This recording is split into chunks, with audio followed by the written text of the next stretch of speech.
What's going on, everybody? Appreciate you tuning in. It's Tuesday. That means it's time for another edition of the On the Ball podcast. We have a interesting lineup of topics for you. So we're gonna have a lot of fun tonight getting into it. You guys already know. Well, if you're new here, we end our show with some fun trivia. We definitely have an interesting, fun little topic to end the show with. But before we even get into all that, I got to introduce the crew. I got right here Brett guarded 3. How you doing, Brett? I'm doing great. It is just another great day to talk sports. That is true. That is very true. And right here next to me, I got Dylan. Dylan, how you doing tonight? I'm doing pretty good. We had the start of the preseason. College football is getting really, really close as well. Week 0 is coming up. I guess that's what they call it. But even still, that's college football to me. Just excited. We got to see some actual NFL action, seeing all these rookies actually play for the first time. We're going to be talking about that later, but, just excited. It's about to be, it's getting in that swing of things. Right. Because, luckily we had the Olympics and everything.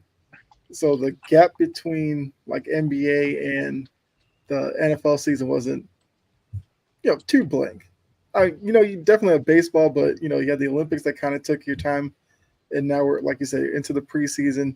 You got college football a month, and then once college football starts, like a week later, you got like opening night for the NFL. So it's going to be, the calendar's gonna fill up pretty quickly because we already know NFL and college takes about every day of the week. I'm not mad at it, especially losing my weekends to college football and NFL. I'm here for it. But yeah, so with that in mind, let's get into our first topic. And obviously, those of you tuning in, make sure you light it up in the comments because we'd love to hear from you, want to interact with you, and love your opinion on what we're talking about.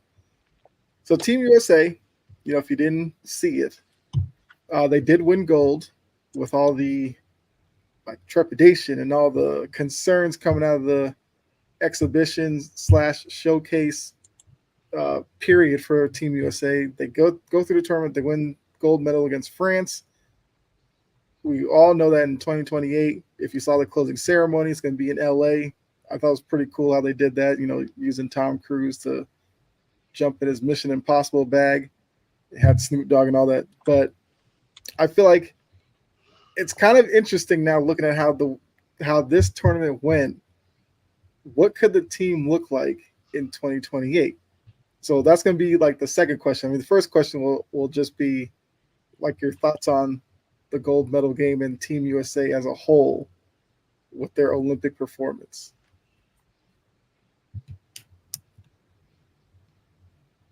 I thought they did well. Obviously, they won. That's great. It's unfortunate that it's going to be the last run for some of these guys. Like, for sure we won't see Steph. I don't think we'll see Steph in another Olympic game.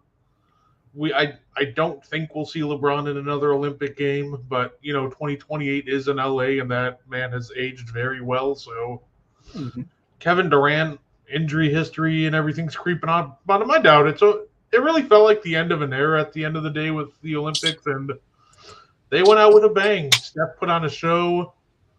LeBron secured his Olympic MVP. Like, overall, I thought it was a really fun Olympics to watch.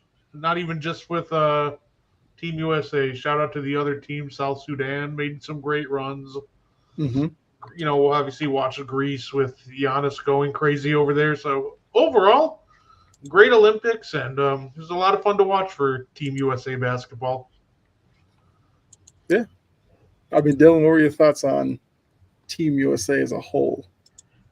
I thought, kind of basically what Brett said. It kind of seemed like this was like the last opportunity for a lot of these guys, and the last time we'll see a lot of these guys, like Kevin Durant, LeBron. I'm not sure if you would say Joel Embiid, but maybe even him, Steph Curry.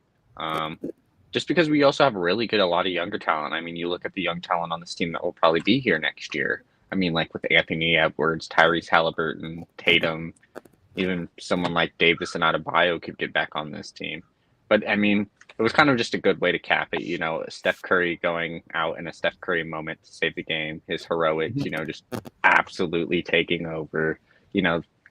Just that's just good basketball right there. I mean, just even if you were a fan of Team USA or not, you just have to respect that. I mean, there's nothing you can do to stop a great player like that. And it's sad that this is going to be, last time we're going to see him, even Curry play in one of these. He just went absolutely crazy, especially in that last couple game stretch.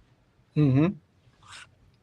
Yeah, I mean, it was fun, seeing him finally get an opportunity to play, everything like that. I do agree with you, Brett. Like it was fun seeing teams like South Sudan or even a Serbia because of Jokic, and just seeing the talent around the other countries. I mean, look, Yabusele's trying to get back into the NBA now because of the Olympics that he just had, and he played pretty well.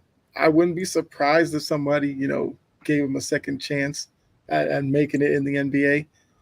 So all that is definitely like an interesting part of these Olympics.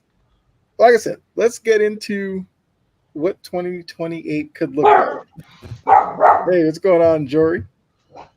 Appreciate you tuning in. I mean, you normally do. So yeah, what we're doing is we're going to look at the 2024 squad and see who will be on the team in 2028. And if there's somebody that you feel like won't be there, got to come up with a replacement. Okay. Ooh, okay. All right. So let's get started with America's favorite, Jason Tatum. I mean, everybody talked about his performance and, how he didn't play and everything like that.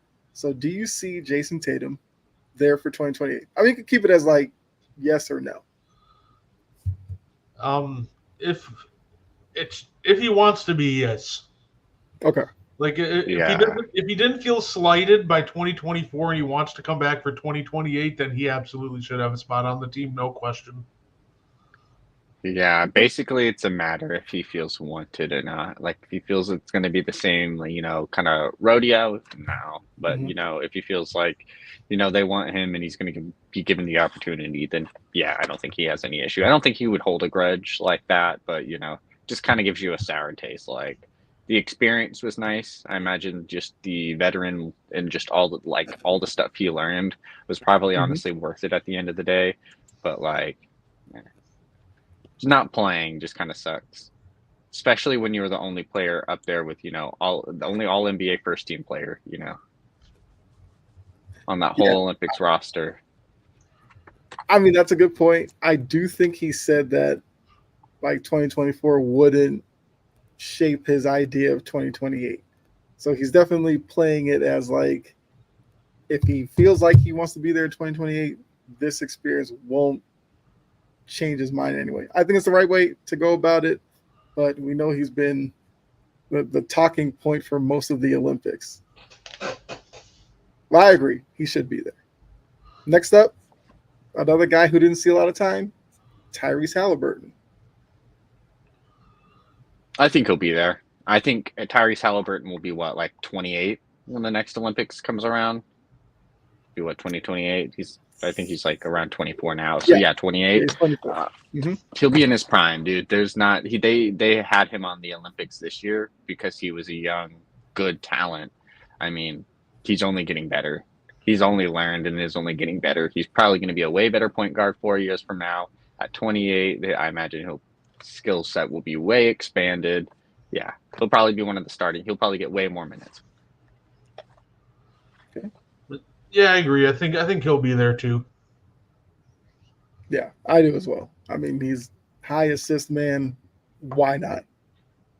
All right, this one I feel like I have an idea where you'll go with this, but LeBron. He would be 43 by the next Olympics. I don't think so. I think he'll be retired by then. I don't think he'll be in the next Olympics. I think he'll be there, but he just won't be playing. Okay. And now I have to replace him, right? I mean, we get, I guess, Dylan's thoughts first, and then, like, if he agrees, then we'll get a replacement from each of you.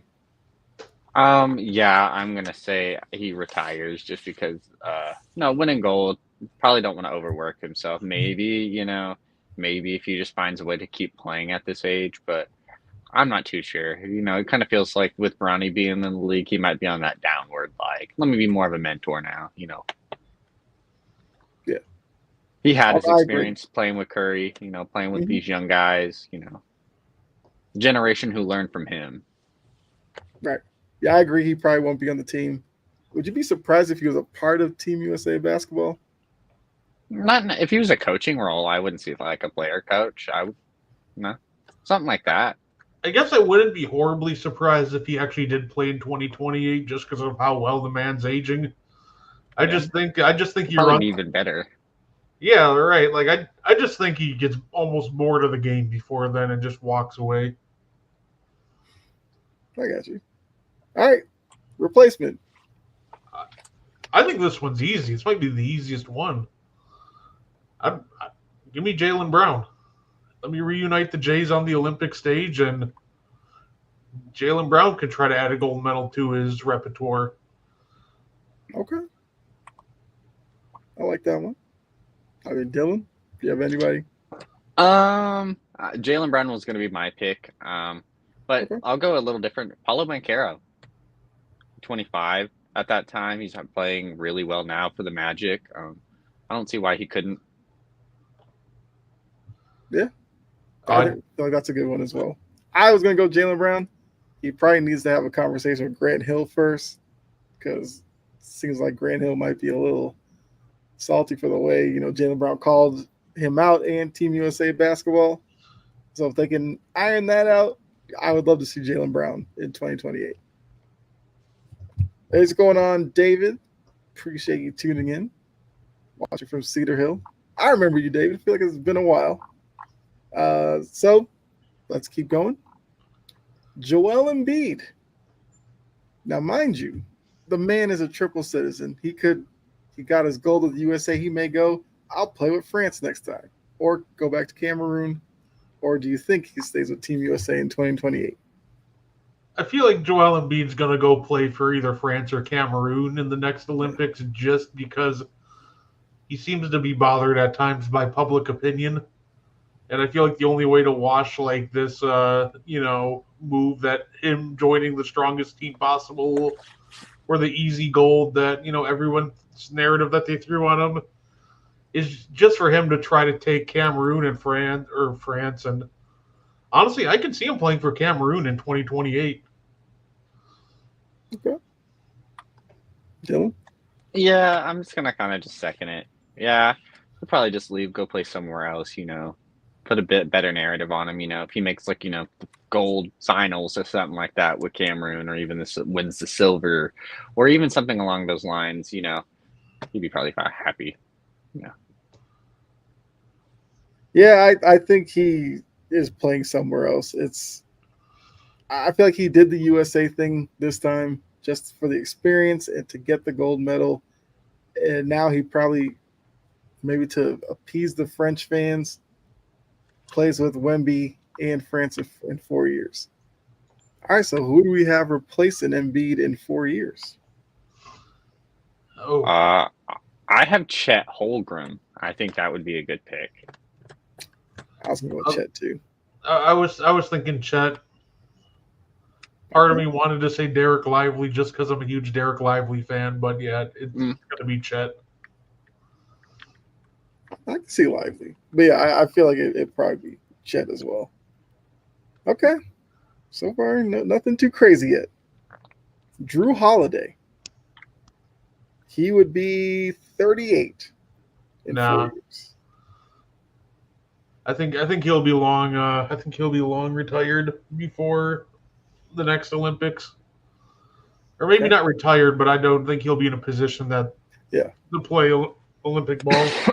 I also think he might just be open to offering it to a younger role, just given the experience, especially, like with Team USA winning the gold this year, with a lot of these guys getting their first gold medal, they might feel fulfilled. Might want to just open that opportunity up for a lot of younger guys. Yeah, I agree. 38-year-old Drew Holiday. Yeah, I don't see him on the team. All right. Replacement. I got two answers. One's probably going to be the more popular one, but one's a very outside the box answer. I'm going to start with the more popular one first. I probably think Ja Morant is probably a great replacement for Drew Holiday. My outside the box answer was to replace the perimeter defense and just in general that you're losing with Drew, Jalen Suggs. That's what I was going to say. So, yeah, Jalen Suggs was going to probably be my pick just because I feel like they would want to try to replace him with more of a defensive guy. Even like throwing like Mikal Bridges might be interesting, especially if he's still playing up to par. I'd rather add Jalen Suggs than Mikal Bridges. Agreed. Yeah. Also, Tyrese Maxey would be an interesting choice as well too. Yeah. Okay. I mean, look, Suggs is an interesting one. I like that one. He'll be 27. He already has an all-defensive second team. Yeah. He'll have a couple more of those by then. Plus, he was on the select team this year, wasn't he? So. True. Yeah. He already got a little bit of experience. All right, next up, Bam Adebayo. Yeah. I think he will be. Yeah. He'll be 31. Yeah. I agree. I think he's a lock to be there. Anthony Edwards. Yeah. Yes. That's a lock. He'll be 27. All right. Steph Curry, I think we can agree he'll be 40 years old. I'm going to say probably not. He had as much fun as anybody this one time around. I feel like he's good. So I'm going to say he's probably not back in 4 years. Agreed. And you know what? This is where I'll slot in Ja. I think we're going to ask him to be on the team in 2028. I'll slot him in the Steph Curry role. We'll keep Suggs in the Drew Holiday role. Okay. I like Ja. I think Jalen Brunson is an interesting answer. I mean, Curry played the most minutes, played a ton of minutes. Brunson's used to handling a big role like that. I mean, only guard to receive MVP votes outside of Luka. It's also something to think about. He'll be at that time, 31. So he'll be playing a little bit better. He's on all NBA second team, already an all-star. So I think Brunson would be an interesting choice, but I know how people feel about Brunson, so that might be hot or cold. But he was on the FIBA team, wasn't he? And yeah. So okay. I think with Curry, I had Tyrese Maxey in that role. Good as well. I play on the perimeter with his speed. I feel like he will probably love the international game, and he would probably have as much, if not more, fun than Curry did this past Olympics. De'Aaron Fox would be fun as well. That was the other name I thought about here. Okay. Now we got Anthony Davis, who would be 35 years old in 4 years. I think he'll be there. I think it'll be his last hurrah. I think that would be, agreed. That's what I was literally about to say, his last hurrah.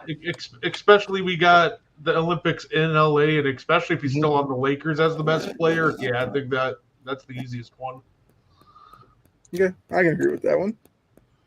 All right, Derek White. He would be 34 in 4 years. I would actually, the funny part is I would love Derek White on the Olympics team again because he does exactly what your superstars don't want to do.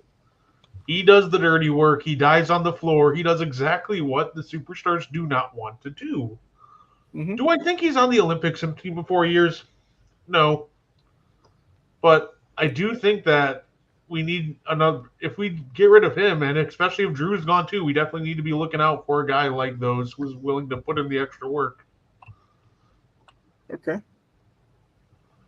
So I don't see what. I mean, it's a matter of he wants to play. I don't see why they wouldn't want him as long as he hasn't taken a big decline in the next 4 years of NBA play or something like that, to where it's just it just doesn't feel like it makes sense to add him. But, if he's still playing up to his level, playing up to the contract, Boston gave him, I don't see why not. Because like what Brett said, he does all the things like the superstar doesn't want to do. Like, for example, he was kind of like what Devin Booker did. I mean, he was a superstar, but he was just doing all the other little things, just being a key piece. Mhm. So, I mean, it's a matter if he wants to or not, but I don't know. I'm just going to say no. I'll say no. Just because there's a ton of other options. I did want to read out Anthony's. He said, return Katie and Curry. Said, bye Tyrese Halliburton and Embiid bench warmer. Okay. I mean, good luck keeping beating that ego on the bench, but I'm here for it. Derek White, I do think would be interesting. I mean, technically 4 years down the line, he could be like in Drew Holiday's role as kind of like an elder statesman at the guard position who, if they go up against an opponent and you need just a tough defender, you throw Derek White out there.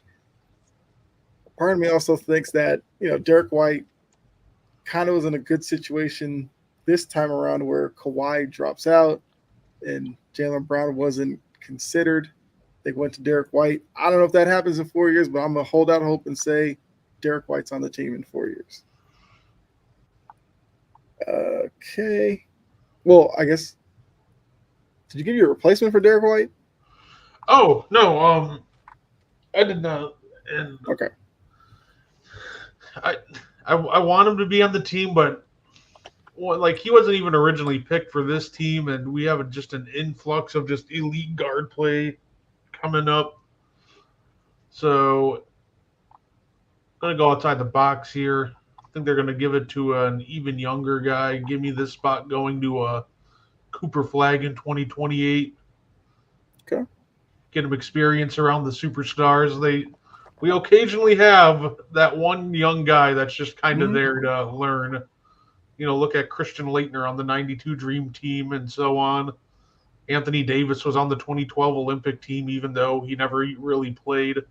And I think 2028, it's going to be Cooper Flag is the one that joins the team, even though he doesn't necessarily play all that much. Okay. Well, Dylan, you didn't have him on the team either. Yeah, Flag's someone I thought would probably be on the team. He'll be probably first overall pick in this year's draft. So have a couple of years of NBA experience by the time the next Olympics comes around. Also, another players I like, I think Herb Jones, someone who would be really interesting in this piece, replacing someone like Derek White, someone who would pick up all those little key defensive pieces, pick up all the little things maybe that, some of your superstars would not like to do. A decent shooter. Brandon Miller would be someone who's also interesting just because of the younger aspect of him. Even someone like Jalen Williams would be pretty interesting as well there too. Just guys who would just do all the little things, not necessarily need to be those kind of superstars. Okay. I would say if Derek White's not on the team, I think I would be intrigued by Jalen Williams. I feel like he's a guy who would fit that role really well. All right, got two more. Kevin Durant, who would be 39 in 4 years.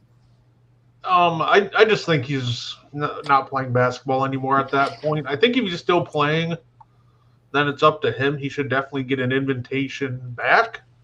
But my prediction is he's retired by that point. So I'm going to say no. And Dylan stole my Kevin Durant replacement earlier in the show. Thanks for that. This is where we're going to have Paulo Banchero step in. My bad. No, you're good. My future league MVP. I mean, look, he's definitely on that trajectory going up. So I'm not mad at that. But yeah, Dylan, is Durant? I don't think so. Durant's the type of guy that he probably got what he wanted out of like the whole Olympic experience this year. Playing with LeBron again, getting to play with Curry again. Probably a good little bow on it for him. Next season he won't be playing with any of those guys, and it'll probably be like a whole different team for him. So probably just in the mindset, this was my final Olympics as well too, being 39. Probably agree with Brett. Probably not playing too much basketball. If he is, he might.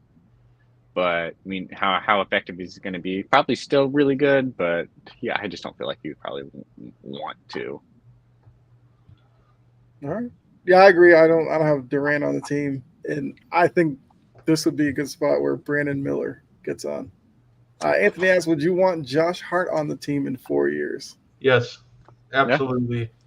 Yeah. Talk about a guy that's willing to Be a do good all Derek the White dirty spot work. too. Yeah, that could be a Derek White. Yeah. And not to mention, he'd probably come on and be like the second best rebounder on the team. Weirdly enough, yeah. Yeah. One dude I forgot to mention that we didn't talk about, Zion. I'm not too sure, but him with being older, he could be just a question mark. He'd be someone that would be just tough to play against, period, no matter what. Yeah. Like, especially in Olympic basketball, because how many players are coming from any Olympic team that are the size of Zion Williamson? Height-wise is different, but like the actual size, he'd just be a menace. Can the man play like half the Pelicans' regular season first? I was about to say that he'd have to do. We're giving him 4 years to let us prove it. We're giving him 4 years. In that time frame, he has to give you a season of at least like 70 games before I'm even thinking about putting him on the Olympic team. Like, Zion's an interesting name, but I like this year, for example, if he tried to join, I feel like the Pelicans would have just blocked it immediately. Like, nope, no way. One last player, Devin Booker, would be 31. Yeah, I feel like he's the first person who's getting the invite, probably outside of Anthony Edwards, I think. Okay. That's our starting 2 and 3 guard right there, D-Book and Anthony Edwards, honestly. Yeah. Anthony brought up De'Aaron Fox, who we did kind of mention. De'Aaron Fox should definitely be in play. I wouldn't be mad to see him on the team. But, I think Dylan did bring up De'Aaron Fox for one possible replacement, so we did mention him. Oh, the Zion thing would be interesting. Zion, Yabusele in 4 years. That one-on-one matchup's gonna go hard, man. Because Yabusele's feeling himself after that dunk over LeBron. I'll say we'll have Thanasis back in 4 years. He'll be healthy, so Zion versus Thanasis. Okay. It's over. Nothing but hard fouls and just face-to-face, just meeting up. All right. So, look, we went through who could return or be new to the team in 2028. I did have like a follow-up question. Okay, so Anthony said Zion needs to play the 3v3 game. Okay? He'd be on the team. Oh, the US 3v3 team was awful. So I don't see Zion doing the 3v3. Yeah. I think the issue is there's a lot of different like qualifiers and stuff you have to do before even going to the Olympics, and that's during your off season and some during like the regular season. So it's just a lot of commitment for an NBA player to make. So I think that's a big reason why you don't see NBA players on the 3v3 team. Yeah. What you do? Go get Dwight Howard. He's trying to put himself on every other team. I know, Dwight man. Howard, I would be fine with that, honestly. Yeah, Dwight Howard, Boogie Cousins. Let's see who else is over there that we can get. I think I would rather watch some of these big 3 teams than those two. I'd rather see Michael Beasley. Yeah, give me like Jeff Teague. Give me like Jeff Teague, Corey Brewer. Listen, like I'm not even kidding. I think Michael Beasley would probably be much better in a 3v3 setting than either. Give me Jeff Teague, Corey Brewer, Michael Beasley. That would be our 3v3 team, and that team would win. That team would win us a gold. I would love it because of the podcast we get from Jeff Teague after. That man is a fantastic storyteller. He is. He's actually really good. I enjoy him. Agreed. Yeah. All right, so I guess we'll kind of wrap up the Olympic talk. The international play versus the NBA play. Which do you prefer? We just saw 2 weeks of the Olympic Games. They allow more physicality and all that. Do you prefer that style, or are you fine with the current NBA style? I feel like the answer to this is pretty like the FIBA style is more like pure basketball. Like we don't have mandated timeouts. Mm-hmm. There's actually less fouls to go around. It's only 5 fouls, 10-minute quarters, but overall, just allowing more physicality and contact like would go a long way in improving like the NBA product. And I think Yeah. that's one big reason why a lot of people like watching the Olympics and just FIBA ball more. Just it's more physical, it's more intense, and it almost feels like it's a closer to how the game is supposed to be played, as opposed to the NBA at times, just focusing almost on the commercials and just entertainment aspect of it. Okay.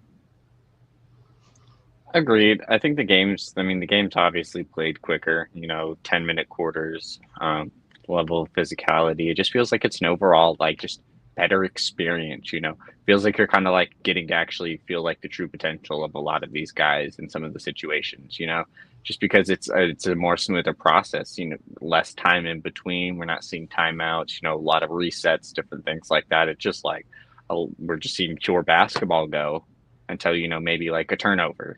And then that's when we get a break, or a foul, or then that's when we kind of get that lull period as of where, we get literally commercial timeouts, after, a turnover or something like that, where we won't come back for 30, 40 seconds, which is completely different than actually watching Olympic basketball.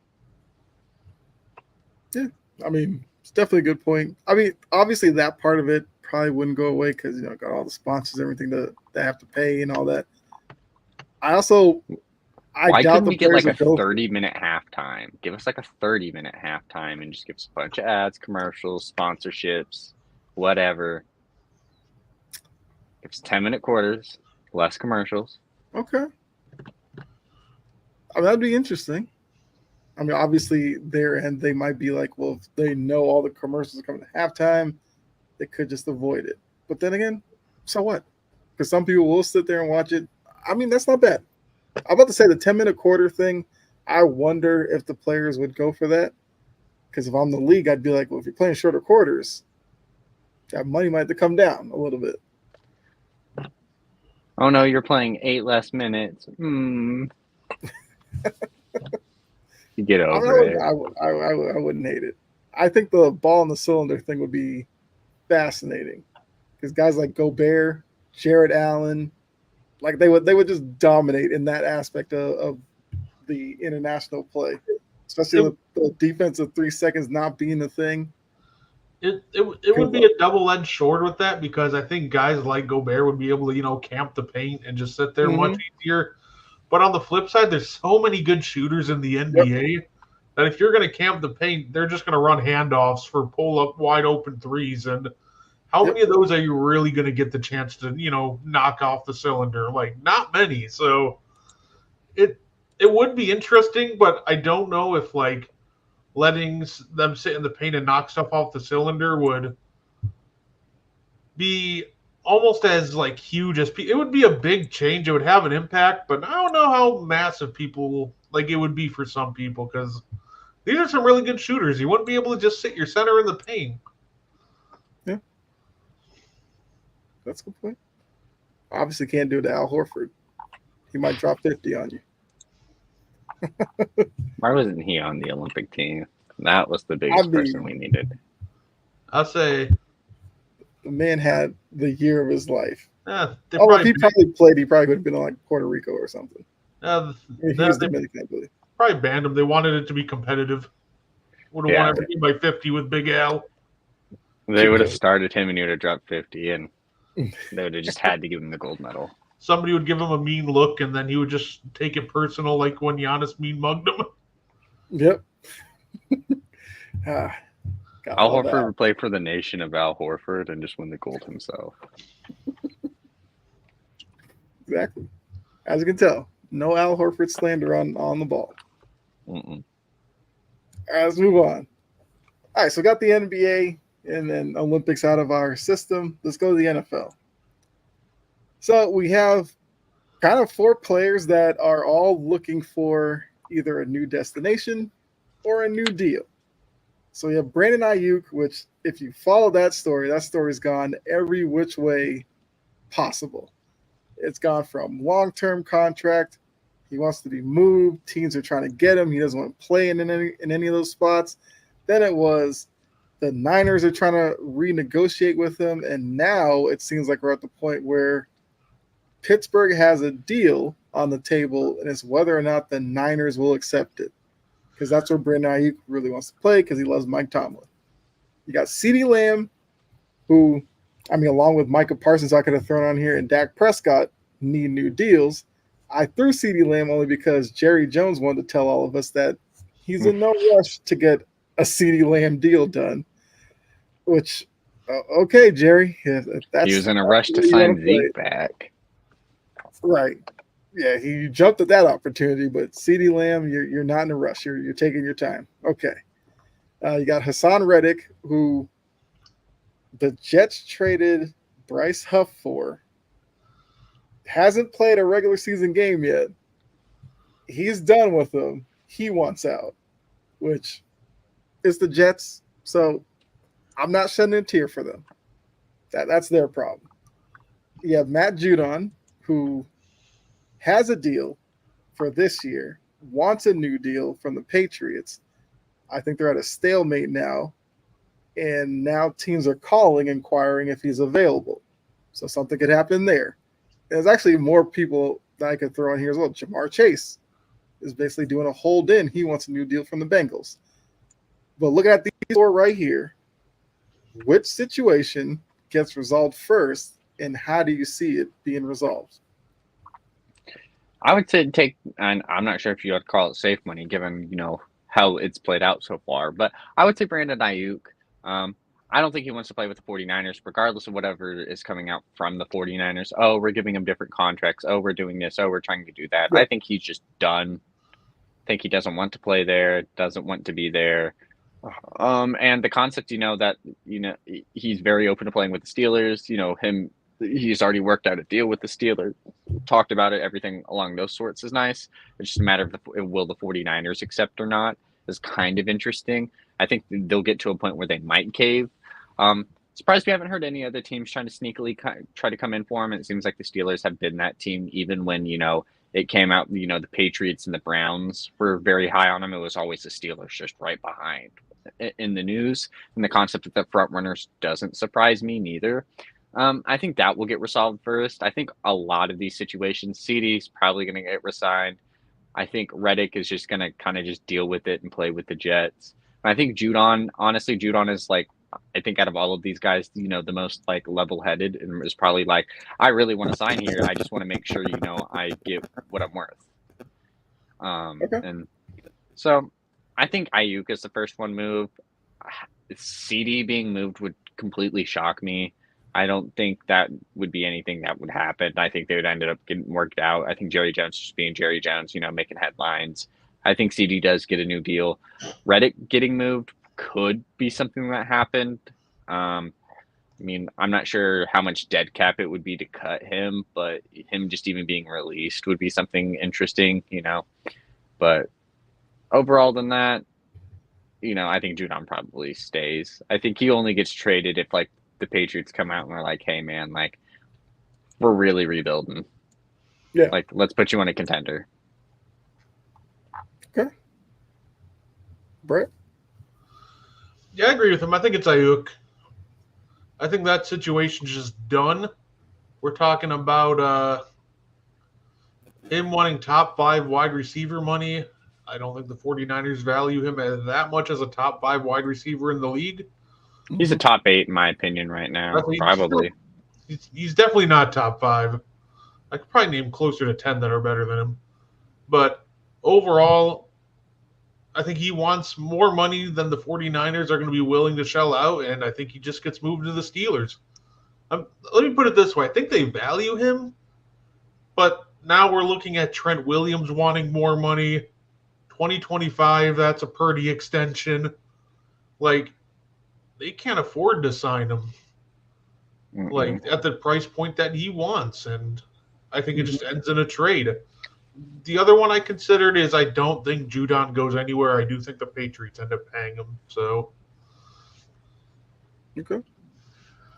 Yeah, I agree with the Judon part. They basically have paid all their other top defensive players. Jabril Pepper's got a new deal. I think Godshaw got one. So it seems like Judon will get one. I do think there's like a 5% chance of like Dylan, how he put it, where the Patriots are obviously rebuilding, post Belichick and everything. If they have a conversation with Judon and are like, we're gonna move you here only because we want the draft picks or whatever, because we're slowly building over the next couple of years, and he goes, all right, I understand he wants to go, then fine. I think he's one of the leaders there, so if he wants to stay, they'll make it work. I do agree the Ayuk thing should be the first one. It needs to be the first one. I'm over the whole Brandon Ayuk story. Like, he wants to go to Pittsburgh. Just get him to Pittsburgh. CeeDee Lamb, I don't know what Jerry's got going on. Like, most years, Jerry loves just throwing around money because it got him microphones in his face. Now, all of a sudden, this offseason, he doesn't want to spend a penny other than bringing Zeke back, but that was what, like $1.5 million or $3 million or something like that. And outside of that, they've done really much of nothing. So I assume that happens probably in, I don't know, a couple of weeks or something. I don't know. The Hassan Reddick stuff is just fascinating to me. Like, the Jets haven't played a down of football in a game that matters, and you already had like the Aaron Rodgers stuff. Yeah, you have Aaron Rodgers and Garrett Wilson thing, like on the sideline in training camp or something. Now you have Hassan Reddick. You've got the Robert Saleh, where everybody's looking at from last year to this year. Like, is he the right guy? Like, the Jets could implode. As a Patriots fan, I'm here for it. I'm rooting for it. I need that. But I don't know what happens in that situation. I feel like this is probably some grand gesture there. He probably plays a season disgruntled, and then I don't know what happens. But I agree that I should be the first one that gets done, hopefully. Okay, let's keep going. Preseason. Just had the first week of the NFL preseason. We saw a lot of the young rookies at the quarterback position. We saw every team play. So what were some of your observations from week one? I guess we could just give one and go around or something like that. So, Brett, yeah, you can start. I hope Stetson Bennett still has that Chick-fil-A uniform, because that's where he's going to end up after this year. He was terrible. Now, obviously, but he got a game-winning touchdown. Cool. He also threw 4 passes right to linebackers. I don't care about a game-winning touchdown. That's all what it seemed people cared about, though. And I went and I watched, and I was like, oh, well, maybe it's just a miscommunication. Maybe no. All 4 of those picks were just terribly on him. Overthrow, underthrow, just anticipating something that just never happened. So overall, all jokes aside, Stetson Bennett, man, he is rough. And if I'm the Rams, I might just look for either a better backup quarterback or a younger one with higher upside. Yeah. The XFL dudes have been doing good, but that's all I'll be saying. Adrian Martinez, you killed it for the Jets. Okay. Yeah. I mean, he did have a good showing. I mean, the Stetson Bennett thing is it's so funny that, at Georgia, he was such a great quarterback. He was also like 8 years older than everybody. But to go from that to what he's at least shown through week one, like, we're not going to say week one's the end all be all of the preseason. Obviously, these guys will progress. So we're just going off of right now. You might say these might be overreactions, but they're just observations. Anthony says the Giants have some problems at quarterback. I mean, you're not a fan of Tommy DeVito once again, seeing his agent who looks like a spy. Oh, I mean, they do have Daniel Jones, but let's be real. The Giants don't want us to think they have Daniel Jones. They don't. And then don't forget Drew Lock throwing a pick in the preseason. It's all right. I mean, look, Drew Lock might end up being week one starter for all we know. Who knows? Shedeur Sanders is going to look awesome in New York next year, right? That's if Dion wants him there. Yeah. We know Fair. Deion's ready to pull a Archie Manning or actually the Eli Manning situation and be like, no, we're not going there. I will say, in terms of quarterbacks, I liked what I saw from Bo Nix. I feel like Sean Payton clearly has the guy that he wants, and because of that, he's willing to actually work with him. Sean Payton wanted nothing to do with Russell Wilson. We saw how that went last year. But Bo Nix looks like his type of guy. And, if you're a Broncos fan, you should be encouraged by it. Now, we'll have to see if he can do it in week 2 and everything like that. But first impression, I liked what I saw from Bo Nix. Agreed.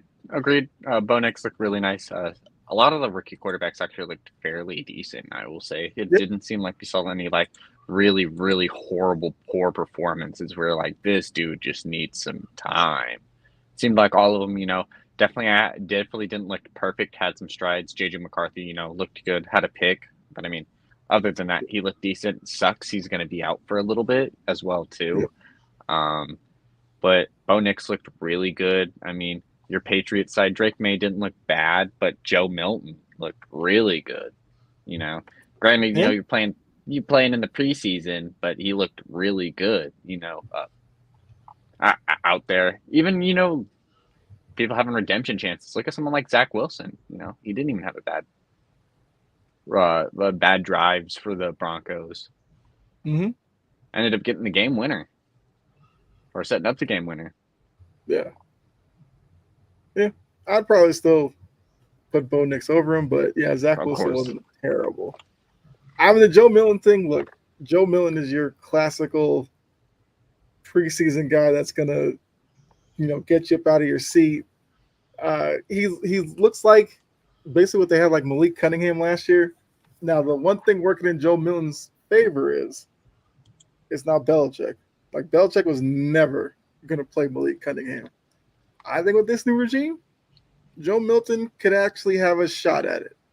Not to say he's going to be the starter or anything like that, but I wouldn't be surprised if Joe Milton hangs around and is the backup next year. That wouldn't surprise me. Even if he starts a game or two this year, I wouldn't be shocked. I think they just played him to see, I guess, if he beats out Bailey Zappi. Because I think Brissett and May are obviously going to be on the roster. I doubt they carry 4 quarterbacks. I don't need them to have 4. And you probably can't pass Joe Milton onto the practice squad now with what people have seen so far. Now, if he just completely falls apart, then you could probably do it. But I think Joe Milton will be the 3rd quarterback on the Patriots. I guess Brett, next observation. Yeah, the Saints are in trouble on the right side of their line. I was watching some of the Saints game, and Trevor Penning at right tackle is terrible. Now, granted, he's stepping in there due to injury. I get that. The issue is he wasn't good in his limited minutes last year. He was just drafted last year. I'm not saying the dude's done already. Mm-hmm. But if their right side of the line is Trevor Penning or in Cesar Ruiz, who he either looks like the greatest right guard of all time or the worst right guard of all time. It depends what, literally going from play to play. He either looks amazing or he just looks like he shouldn't even be on the field. Yeah. I think if this is the right side of the starting line going into the season, the Saints are going to be in trouble. They won't have many big plays, and they're just going to have to rely on a lot of quick hitters. One thing I will say about the Saints, though, A.T. Perry looked really, really good. A.T. Perry is someone I've been high on out of Wake Forest, and he looked really good in that Saints offense. He had the 2nd most receiving yards in this preseason, the first week of the preseason. Thought he looked really good. But yes, I will agree with what Brett said. Yeah. Or you probably could have started with Saints are in trouble and probably be like, yeah, they probably are. The fact that they're still trying to get away from what Sean Payton did to that salary cap it's criminal. Sean Payton should be locked up somewhere for what he's done. That's got to be the equivalent, right? Yeah, but he gets a fresh start there. He'll probably ruin their cap in probably a year and a half, but the Saints are still trying to figure it out. Um, yeah. I mean, Dylan, you did bring up JJ McCarthy. I liked what I saw from JJ McCarthy, and yeah, it does stink that he has the torn meniscus, which probably means that Sam Darnold's going to be the starter. Which, hey, according to Shanahan, he's Steve Young. So I mean, the Vikings are clearly the lucky ones in all of this. They got Steve Young starting for them. I don't think the Bruh. injury changed. By week 4, they're trading for Josh Dobbs again. By week 4, they're getting Josh Dobbs back on their roster. I don't think the injury changed much. I don't think JJ McCarthy was ever going to start this year, and I don't even know if he's really ever going to play this year. Like, he showed exactly what he had some great throws and he looked great, but then he threw like a really terrible like telegraph pick. He was really up and down in his the limited time that we saw him before the injury. And I think he's got a lot of talent. Like, I think he very well could be their starting quarterback of the future. Just don't think that 2024 and this injury necessarily changed anything. It just never was their year to begin with. Yeah. I'm not too sure if I 100% agree with that. I feel like JJ would have played given if like the season looked like it would have been a bust. Like if they played Darnold and Darnold just team was bad, by week 8, 9, we have 2 wins. I feel like they would have thrown McCarthy in and just been like, "Hey man, this is your opportunity. This is this is how you get through these growing pains. We're not going to throw you in on your second season. Like, get through these growing pains, just learn it out. If you're going to have a bad season, man, we understand." But with this injury, it kind of settles that now that like they probably won't play him now for sure, just to not risk anything because he did look good. He just probably needs a little more progression, learning a little bit more, getting into like an NFL system. But he did look decent. He didn't look anything horrendous or anything bad like that. But he like a bad pick. He definitely is going to have those rookie issues.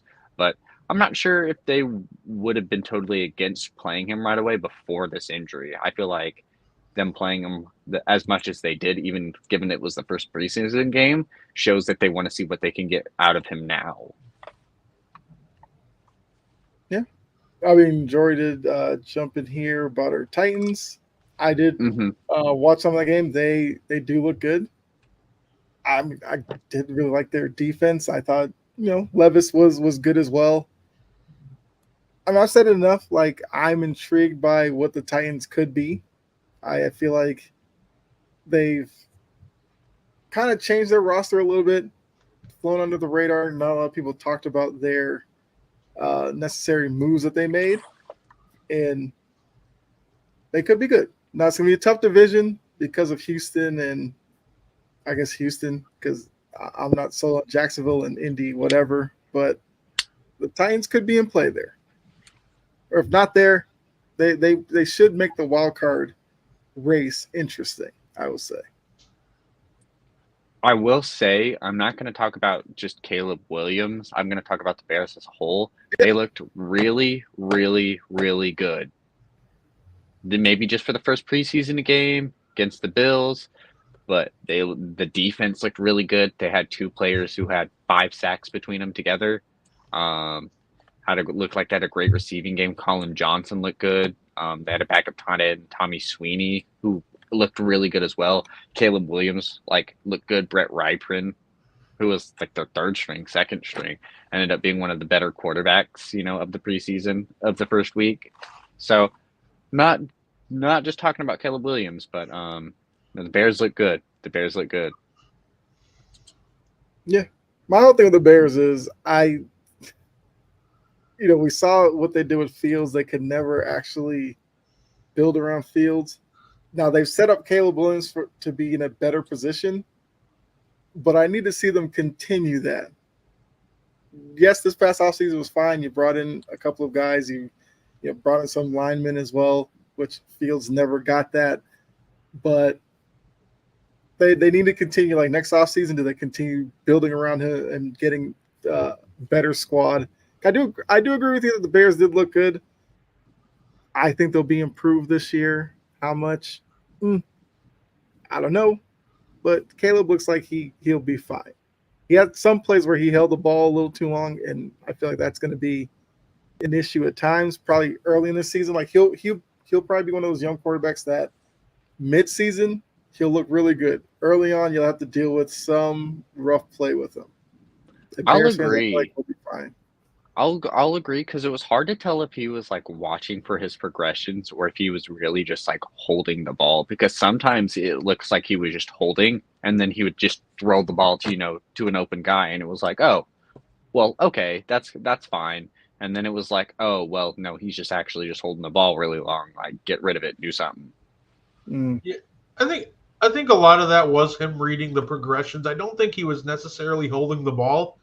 He was very good at just kind of keeping up with his offensive line, and you could tell like a lot of times when he held the ball on for a long time was also when nobody was getting pressure on him, so he just kind of stayed cool and calm and Yeah. collected, and when he needed to, he could buy plays. Like I thought Caleb Williams looked awesome. I'm excited that the Bears look good. So when they somehow find a way to go like 6-11 in the regular season, I can laugh at it. But I will give them credit for the first preseason game. They looked awesome. Okay. Yeah. I'm trying to think if I had another one. We basically talked about the young quarterbacks as a whole. Jaden Daniels is another guy who I thought was pretty impressive. He made a really good throw. Was it down the right sideline over the corner? Basically dropped it in the bucket. Like that's a throw. If he can make that consistently, okay, Washington, you got something. Did you see He the also post they made that it was like his first collegiate throw was similar? It was like a similar 30-yard throw to the right sideline. I did not see that. That's Yep, interesting. it was basically like the same throw to like the same yard line. His first collegiate pass and his first Mhm. technically NFL pass were like both similar. Okay, I'll that's say interesting.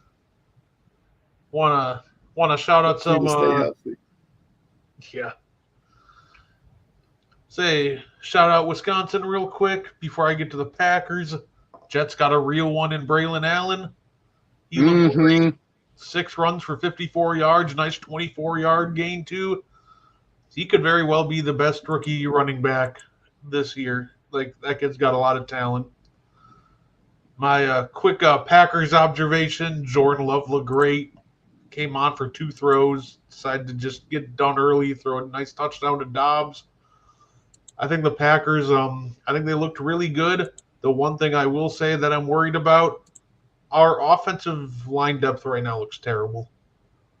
We will need to stay healthy if we want a chance because like Royce Newman is terrible.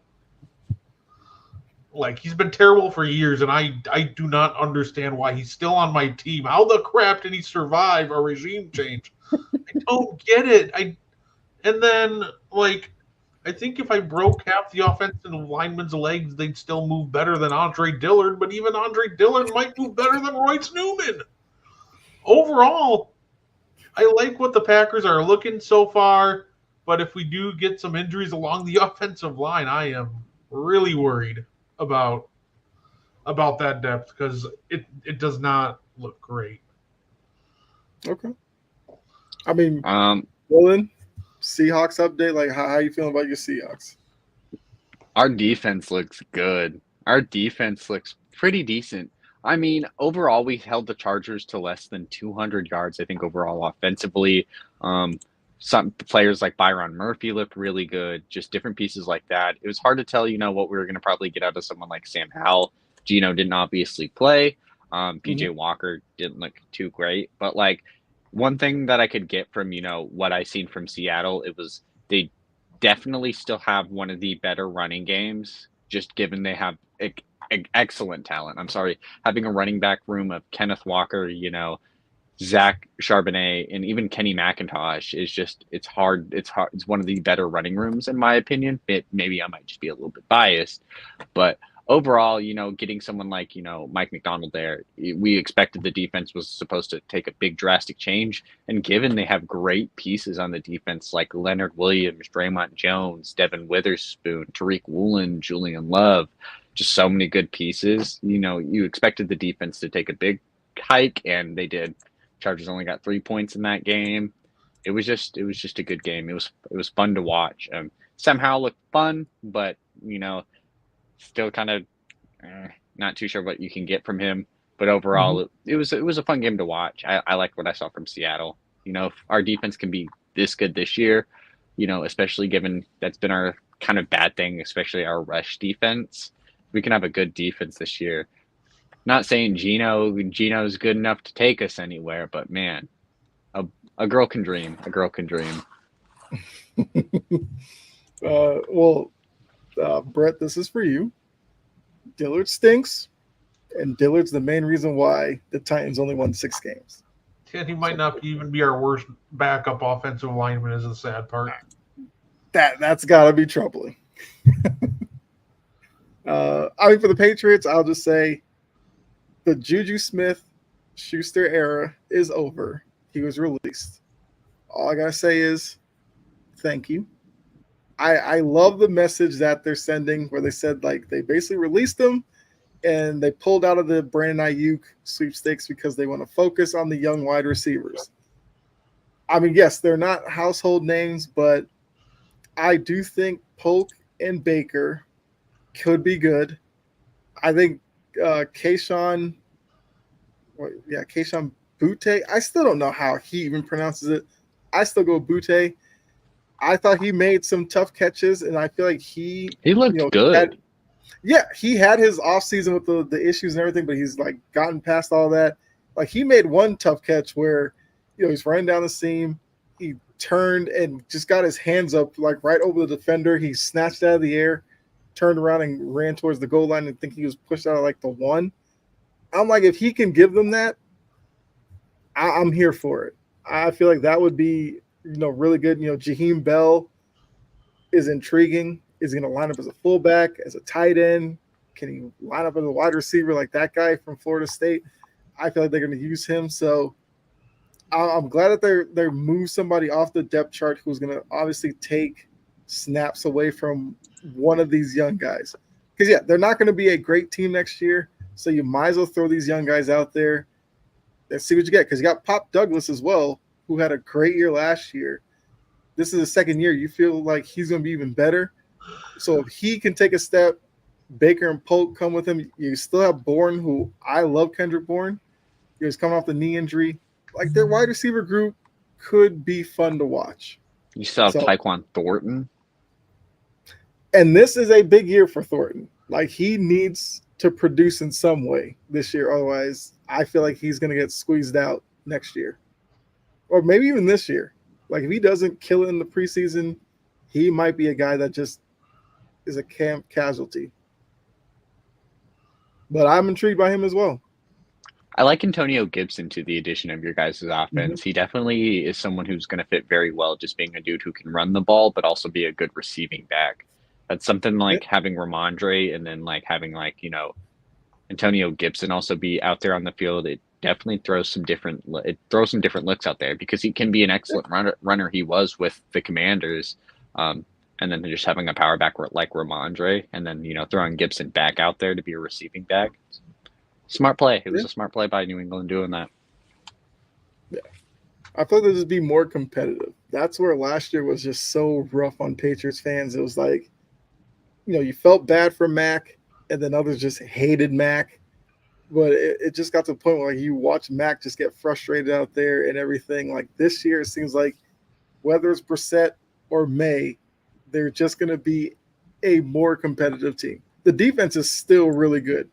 And I'm excited to see a full year of Christian Gonzalez because we were robbed of that last year when he got hurt early on. So, it's gonna be interesting. Football season is here. It's so good to finally be able to talk about it. I will tell you all that next week, we'll start with kind of some of our predictions. I feel like we should look at the AFC next week. I'll get your guys like divisional thoughts and who you think will be the AFC playoff teams. And then the following week, we'll do the NFC. So we'll get into more of that starting next week. But this week, just some preseason observations. We might do preseason observations again next week, to be honest with you. Second week, you might learn something new about somebody or somebody who we might feel high about after this week. Maybe not so much next week. But let's go on to, I think that's actually the last topic I had. So Brett's fun trivia. he put this in our Discord, and I thought it was interesting, so I figured I'd bring it on here. So for those of you watching, this is a start bench cut. So you have Dwayne Wade from 2006, when averaged 35, basically 8-4, with 3 steals and a block. That's crazy stat filling right there. 47% from the field. You had Giannis in 2021. I mean, Giannis was just Avenger level at that point. 35, 13, and 5, 2 blocks, and a steal. 62% from the field. That Steph Curry, 2022, 31, 6 and 5, 2 steals, 5 3-pointers made a game at 44%, and 48% from the field. So taking these 3, I believe these are all championship years for these guys. Start, bench, cut. How are you making that decision? I guess it's all you, Brett. Like this was yours. Who are you starting, bench, and cutting? Yeah, these are always tough because all 3 of them are insane level talents. Yeah. I'm starting even if I wasn't a Bucks fan, I would still start Giannis here. I think overall, just he gives you the most. Obviously, he's the worst shooter out of the 3, but he still found a way to pour in points, rebounds, assists. Like he did everything, and plus he also had the legendary closeout game. This is where it gets tough, right? Mm-hmm. I think I'm gonna have to cut Wade because I think stylistically, Steph and Giannis, I think they would end up playing better together if if I can clutch time when I need my 2 stars to play together. I'd start Giannis. I think I'd bench Steph, and I'm gonna cut Wade. Okay. I mean, look, you can't go wrong like either way. Like, there's no terrible answer to this because all 3 of these guys, especially during these championship years, they were legendary. I mean, obviously, I had to witness the Steph one. That was the Celtics series, and it is what it is. But Steph had a really good series, and broke my heart. It's okay. Still a Curry fan. Giannis, look, I've said it before. You give me Giannis in a playoff series, I will never doubt that man. Like, he will do whatever it takes. I still think that eventually he becomes somewhat of a decent shooter, and then look out at that point. I just have a feeling because I feel like he works on it enough. And he's also not afraid to fail at it in a game, and I respect that. He's not Ben Simmonsing this. I just use Ben Simmons as a verb, but he's not pulling the Ben Simmons where I can shoot 3s in the offseason and then won't even look at the rim in the regular season. Like, Giannis will step into a 3, he may airball it, people might laugh at it, and then he'll come down and hit one right after. And then Wade, like, this is when that was like the height of Wade's powers there. That's when I still liked Wade. I think that was before he did the pull on Rondo and Rondo's elbow. Then I hated Wade, but I still liked Wade at this point. Wade and Giannis would just be hilarious because like the entire team would be in foul trouble. You put the entire opposing team in foul trouble, and there's absolutely nothing you can do about it. Yeah. The Dwayne Wade whistle of the 2006 finals will haunt Mavs fans for all eternity because 96 free throws in 6 games is absolutely absurd. Yep. But I mean, look, Wade and Giannis could get downhill, and they put a lot of pressure from the refs and on your defense because they like to get to the rim. So, yeah. I mean, I guess I'll go next. I would probably start Giannis. I would bench Wade for that reason. I feel like Wade's ability getting to the rim and then the blocks from him, as somebody who sees Derek White from the guard position get a lot of blocks and how that can change what you do defensively. Wade is the same type of player. I would take those 2. And, cutting Curry is crazy to think about. But in this instance, I just would. Because like I said, 06 Wade, I appreciated that season from Wade, so I would bench him and cut Curry. All right, Dylan, it's up to you.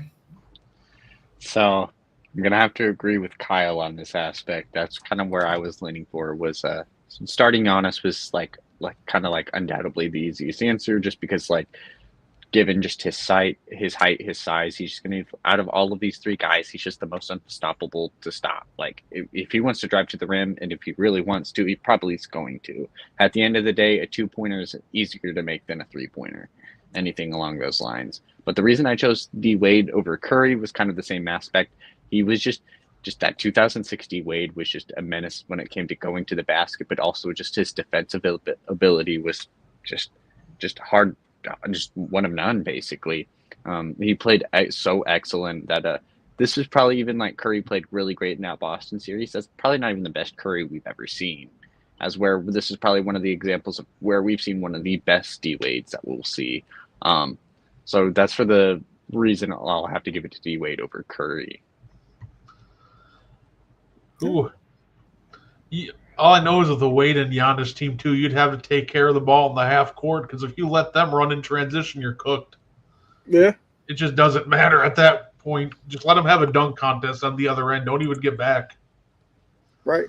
And with those two, their ability to get steals and blocks, there's a good chance you might be in transition a good amount. And like I said, look out with those two running the wing. Okay. I think that was an interesting one. I do think that's a good point, Dylan. 2022 Curry, I don't think was the best version of Curry. I mean, maybe subconsciously that's why I probably thought of cutting him. I mean, don't get me wrong, he still had a really good series. He definitely made some big threes in that one, especially when Horford and Curry's defender would struggle closing out on him, and Curry would just go behind that screen and knock down that three at the top consistently. And yeah, Celtics fans, up until this past year, Celtics fans were still talking about that series and how they blew an opportunity. But it was just Curry being otherworldly. It's funny because a lot of people would say that, Steph Curry's best year was, 2016. And I think stat-wise you can easily make that argument and you wouldn't necessarily be wrong. I think his best year might have been the year before this where they lost in a play-in game. When Steph Curry drugged that 2021 Warriors team to a play-in game, that was one of the most insane things ever.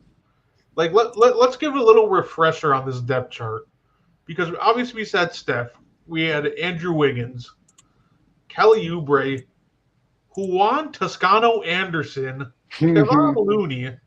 His backup point guard is Michael Mulder. And then we have Damian Lee and an extremely washed Kent Bazemore. Dre's there. But this supporting cast is so bad. Yeah.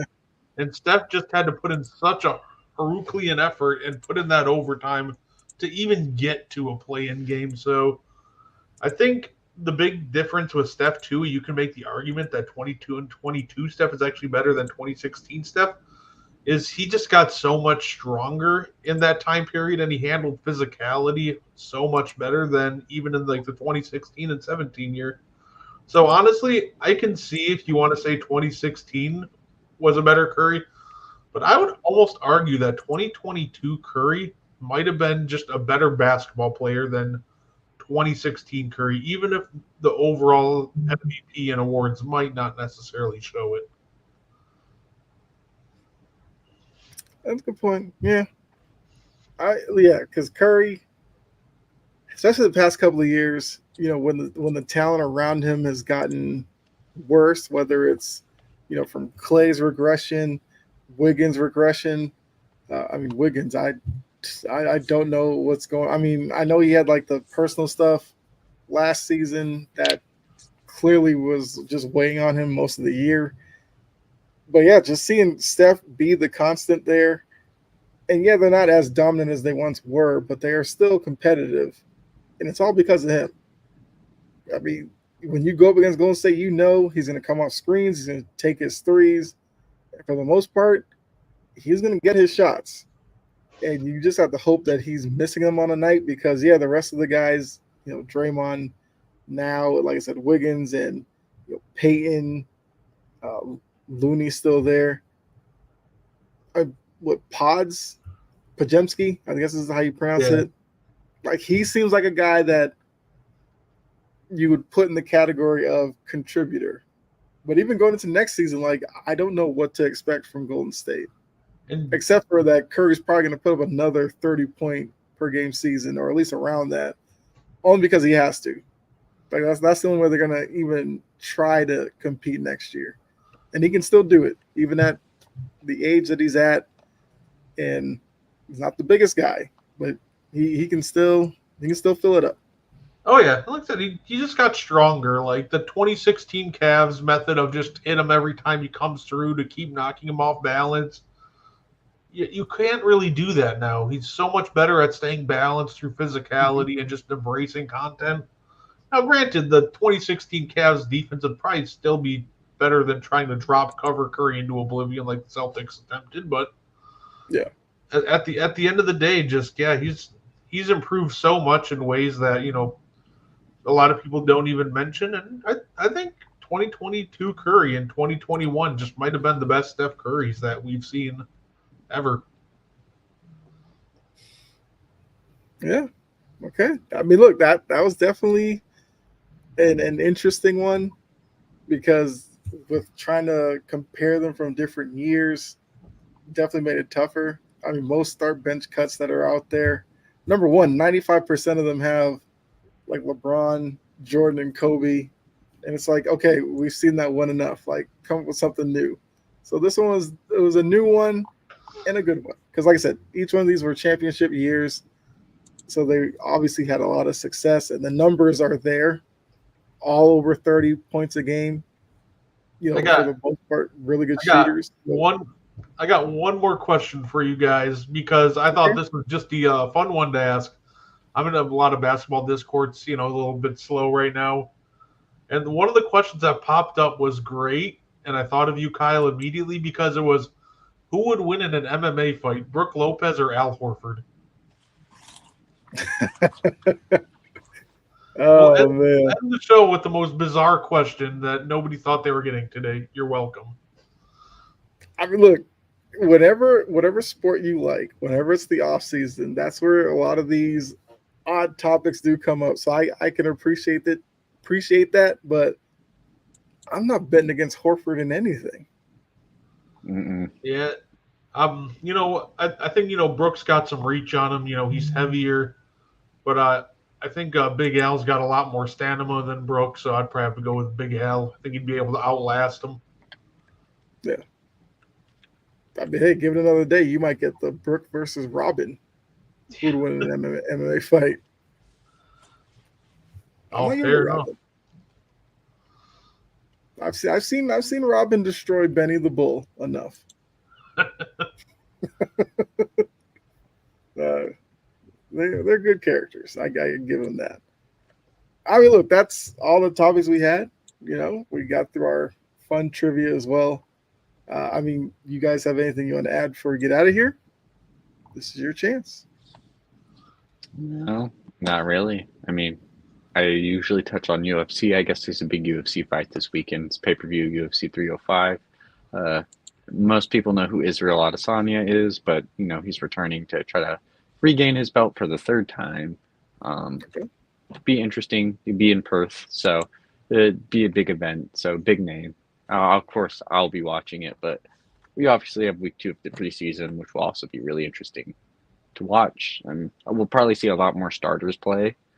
Of course, like when it gets ramped up in the weeks, we see a little bit more from our starters because it's getting, get more game time in them. But so it's interesting to see what's going to happen in this second week as well. All right, Brett. If you like professional wrestling, I'll be talking professional wrestling on the Meaty Boys podcast in about 30 minutes. So be there. Yeah, I mean, hey, wrestling is. I say it like every week when you bring up Meaty Boys, like wrestling's in a good spot. You got a lot of storylines going. The whole Judgment Day stuff. Fascinated by, like the way that group has changed to now, the two people who are leading it are on the outs, and Damian Priest and Rhea. But now you have the new Judgment Day with the Liv Dom stuff, which Dom's just living his best life right now. Right? I mean, Mhm. No, I love it. there's nothing that you can really tell him right now that's gonna take him down from this high that he's on right now. So you got New Day stuff, interesting. Yeah, a Final lot of great. Testament, like trying to get involved in that storyline. Like there's a Triple H is doing this thing right now. Yeah, he's cooking. I love seeing it. Yeah. All right. I mean, for me, like you'll find me on here. What's today? It's Tuesday. So Thursday we got Sideline to Sideline and Bases Loaded podcast because baseball is still going. They're coming down to the point where you're getting close to September baseball, which is just closer to October baseball in the playoffs. So the wild card races are heating up. I mean, look, as a Red Sox fan, I'm watching every day, hoping Twins or Royals lose so we can gain a game on one of those guys. Oh, we got to take care of the Rangers first. But yeah, still plenty going on in terms of the sports world. So we will be back next week to talk about, yes, preseason week 2. I guess if any of those NFL guys we talked about get a new deal, we'll talk about that. Hopefully by then the Ayuk stuff is situated and he's probably in Pittsburgh. We could talk about a deal there and see who won that. But yeah, look, the NFL, there's always something going on. Jerry Jones might say something else that we got to talk about. Who knows? Can't get that man to stop talking. Just put a camera in his face and he'll tell it all. So yeah, make sure you're back here next week, 7:00 for another edition of the On the Ball podcast. So for myself, Dylan, and Brett, like I said, if you're a wrestling fan, check them out on Meaty Boys in like half an hour. We'll let you enjoy the rest of your night. We will see you next week. All right, we're out of here.